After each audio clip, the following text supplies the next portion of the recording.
Dans ce studio avec notre invité Albert Nzongan, président de la Dynamique.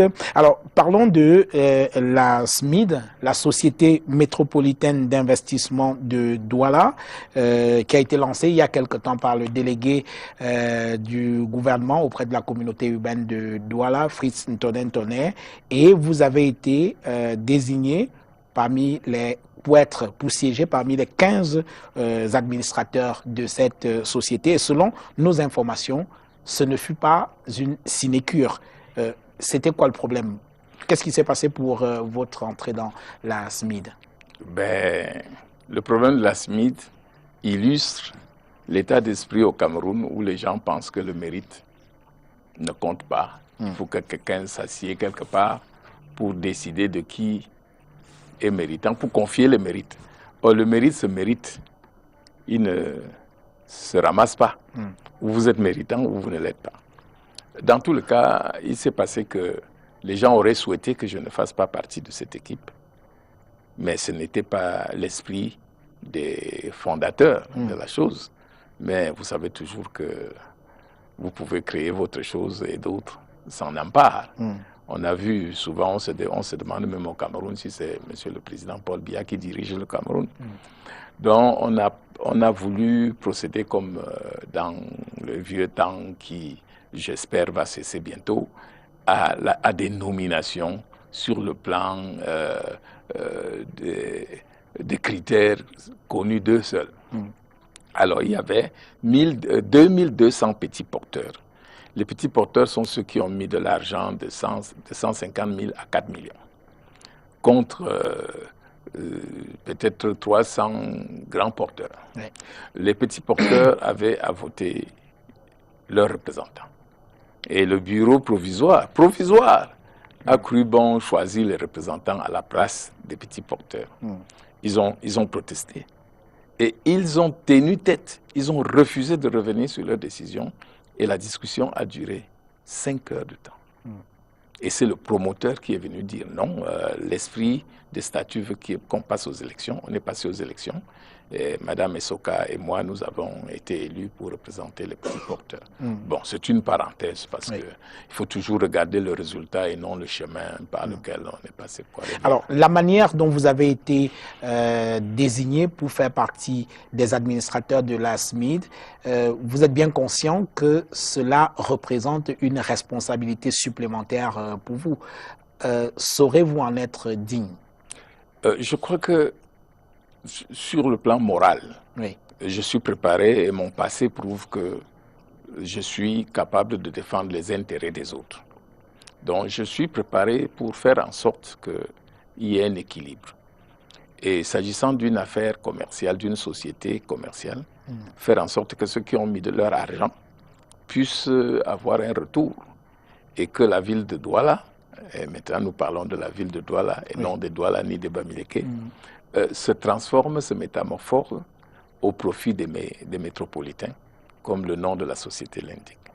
Et je crois que c'est en bonne voie. Parce que les premières actions, dans un lapsus hier, j'ai dit que c'était le marché de Bonamoussadi qui serait la première opération. Non, c'est plutôt le marché de New Daido. De New Daido. Oui. Et puis, la vallée Besseke, on va y installer un centre de loisirs.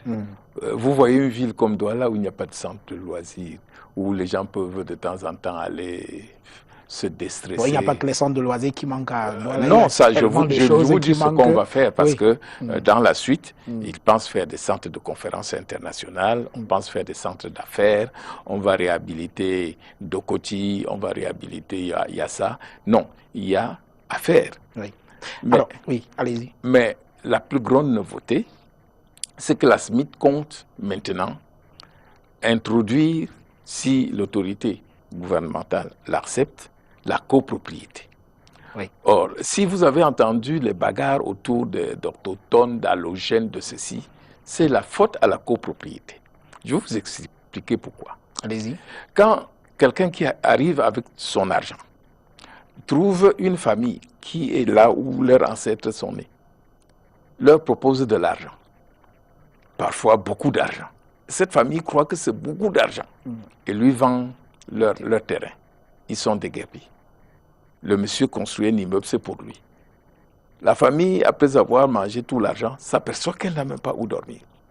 Or, nous avions proposé dans le temps que si tu as ton argent et s'il y a quelqu'un qui est là sur sa terre, il n'a pas les moyens, il apporte sa terre comme son apport. Tu fais un immeuble de 10 étages si tu veux, tu lui donnes peut-être un étage pour vivre et 2 étages ou 3 étages pour tirer des subsides, pour louer. Pour vivre. Comme ça, vous vivrez en entente parfaite. Et c'est ce qui va se passer. La SIC, déjà, qui est actionnaire dans la SMIC, le port autonome, ils vont entrer maintenant en copropriété, ils vont se mettre ensemble pour des projets immobiliers bénéfiques pour Douala, surtout que le délégué veut maintenant un Douala en hauteur. Oui. Parce que la ville étant petite, il y a cette contrainte du Vouri. On va maintenant aller en hauteur. Oui. Et alors, au départ, je rappelle que la SMIC, c'est une société d'économie mixte. L'objectif, c'est, comme vous l'avez dit... Elle n'est pas d'économie mixte parce que quand on dit d'économie mixte, les gens ont tendance à penser que c'est État et privé.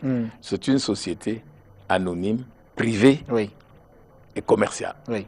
Alors, donc, au départ, il y a eu un appel public à l'épargne. Le montant de départ, c'était environ 10 milliards. Et selon nos informations, le compte n'y est pas. Vous seriez à un peu moins de 5 milliards. On a 5 milliards et demi. Voilà, 5 milliards. Alors, c'est largement en deçà de ce qui était attendu. Pour vous, qu'est-ce qui a manqué pour que vous puissiez faire le compte? Mais je crois qu'il faut parler de verre à moitié plein, de verre à moitié vide. Demander à faire un appel interne à Capital et obtenir les sommes qu'on a obtenues, il faut dire que, vu notre niveau de gouvernance et de méfiance, c'est quelque chose auquel on ne s'attendait pas. Et puis, une société n'est pas absolument viable et rentable à cause de l'importance de son capital. C'est à cause du crédit qu'il dégage et qui peut amener les investisseurs à venir investir. Parce que quel que soit votre capital, même si on avait les 10 milliards, les premiers projets qu'on a en tête, ça avoisine les 25 milliards. Oui. Avec les 10 milliards, on ne fait pas un projet de 25 milliards. Absolument. Le problème était de faire en sorte que ceux qui sont dedans soient une garantie pour ceux qui peuvent investir leur argent. Parce que maintenant, on n'a pas absolument besoin d'être actionnaire pour pouvoir placer quelque chose.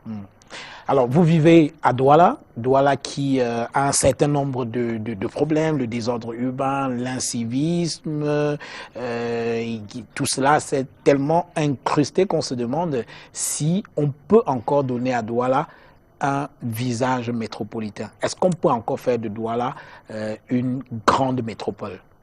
Je vous dis, il n'y a aucun désordre qui ne saurait résister à l'autorité de l'État. C'est l'État qui entretient le désordre. Quand moi, j'étais le principal responsable visible des gars de Benskin, je commençais déjà à leur dire, vous êtes des hommes, vous n'êtes pas des animaux. Si on vous appelle cochon, n'allez pas chercher une porcherie pour vous y installer. Comportez-vous bien. Mais il y a eu un virage à 280 degrés quand le chef de l'État, conseillé par ses faux conseillers, lors de la pose de la première pierre à Douala, a dit « Mes amis, les mototaxis ».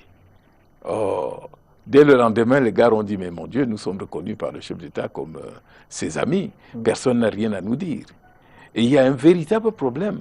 Quand vous avez un pouvoir frileux qui à chaque fois dit « Attention, il ne faut pas que ça déclenche des mouvements. » Le préfet dit « Alors là, dès demain, je vais faire ceci. » Yaoundé l'appelle pour dire « Tu seras responsable s'il y a des mouvements. » Alors on s'était, et plus on s'était, ce qui était un petit furoncle devient une grosse plaie le lendemain et ensuite. Mais s'il y avait une volonté gouvernementale pour mettre de l'ordre, en considérant que ces gars-là, ils sont comme le chien. Quand le chien aboie, il t'observe. Si tu fonces vers lui, lui aussi il fuit. Mais si tu fuis, il te poursuit. Ces gars-là tentent pour voir ce que l'autorité peut faire. Et il ne s'agit pas de les brutaliser. Il s'agit maintenant de leur dire que vraiment pour vivre ensemble, voilà vos obligations, voilà vos devoirs, et voilà ce que nous aussi on peut faire pour que vous exerciez. Sauf que le problème de la ville de Douala ne s'arrête pas simplement à la question des mototaximens. Ça ne s'arrête pas à la question des mototaxis. Les gens viendront vous dire, les femmes occupent les bordures de rue pour vendre les choses, c'est un désordre. Mais il ne faut pas qu'on nous prenne pour des dupes. Orange qui se fait des milliards, il recueille son argent où? Sur le trottoir. Il a mis des kiosques officiellement sur le trottoir partout. Regardez, vous voyez, MTN, il prend où? Toutes ces sociétés qui viennent chez nous se remplissent les poches pour partir.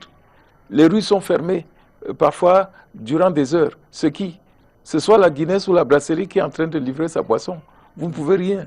Mais on va aller s'acharner sur une femme qui a mis quelques macabots à terre pour vendre, pour vivre. Je dis, l'exemple vient d'en haut. Et tant qu'on ne peut pas aujourd'hui, Orange est une société française. Avez-vous déjà vu en France un kiosque sur le trottoir en train de vendre des cartes Orange ou de monnaie, machin? Mais ce n'est pas permis. Alors, donc, ce qui n'est pas permis chez eux est permis chez nous pour eux. Et ce n'est pas permis pour les Camerounais. Je n'encourage pas les Camerounais à être désobéissants. Mais je dis qu'il faut mettre les Camerounais et les étrangers au même pied d'égalité. Et souvent, cette histoire de tribalisme-là arrive. Celui qui est chargé d'aller faire la répression, il dit, ah, c'est Bayam Salam là, c'est les Étones et les Bamiéké. Bon. Donc, il laisse le problème social. Il regarde l'identité de ceux qui seront bénéficiaires de l'action et dit, si c'est pour que ceux-là soient bénéficiaires, je laisse pourrir. Et c'est ça la mauvaise gestion. Ce qui est valable pour Douala l'est malheureusement pour toutes les autres villes du Cameroun, peut-être à des degrés divers, Yaoundé, des ordures partout, des trous sur la chaussée, l'incivisme également, il n'y a qu'à voir dans la circulation. Je ne parle pas de Bafoussam, Garoua peut-être. Comment faire pour donner fière allure aux villes camerounaises? Mais mon cher ami, nous sommes des villes sans prévision, sans plan d'occupation. Et c'est ce que le docteur Ntoné est en train de vouloir faire. Il veut essayer de mettre sur maquette une vision de Douala dans le futur. Alors, le directeur général de la SIC me racontait, quand ils sont allés en Chine rencontrer des sociétés, ils sont entrés dans un bureau où on leur a montré la maquette de la ville à l'horizon 50 ans. On leur a dit, on pense que d'ici 2 ans, la population sera comme ça. Et on a prévu ici pour construire telle chose. D'ici telle année, d'ici 50 ans, il y aura 5 aéroports. Mais nous sommes dans un pays où on est surpris par la démographie. C'est les gens qui construisent et on s'aperçoit que, ah, il y a les gens là-bas, bon, il faut aller prendre l'impôt. Ah, d'autres sont là-bas. Mais comment ils ont fait pour s'installer? Non, de grâce. Nous devons avoir un plan d'occupation, un plan d'urbanisme. Et vous voulez que tout le monde va le suivre. Il y a une petite ville au Cameroun qui est la ville la mieux tracée. On n'en parle pas. C'est la ville où j'ai vécu, c'est Bouddha. Bouddha est la seule ville où c'est tracé comme à New York, où les rues sont parallèles. Et parce que cette ville a été d'abord tracée avant d'aller transporter les gens qui habitaient dans les villages dont le plus important était Babété, là où nous étions. Donc on est allé là-bas, on a d'abord tracé la ville et on a obligé les gens à aller dans cette ville, avec les conditions de la ville. Donc tant que ceux qui nous gouvernent vont se laisser surprendre par la démographie et par les problèmes, tant qu'il n'y aura pas de prévision, et nous sommes dans un pays où tout est improvisé, personne ne veut rien prévoir. Finissons par là. À quand est-ce qu'on pourrait voir les premières réalisations de la Société métropolitaine d'investissement de Douala? Est-ce que c'est prévu? Je voudrais dire début octobre, mais j'ai peur qu'on pense que c'est pour la campagne électorale. Donc, disons, avant la fin d'année, les gens vont voir les premières réalisations. Ça sera concret, ça sera sur le terrain. Ok, on en reparlera de toutes les façons. Je vous propose de prendre une petite pause et nous aborderons un autre sujet.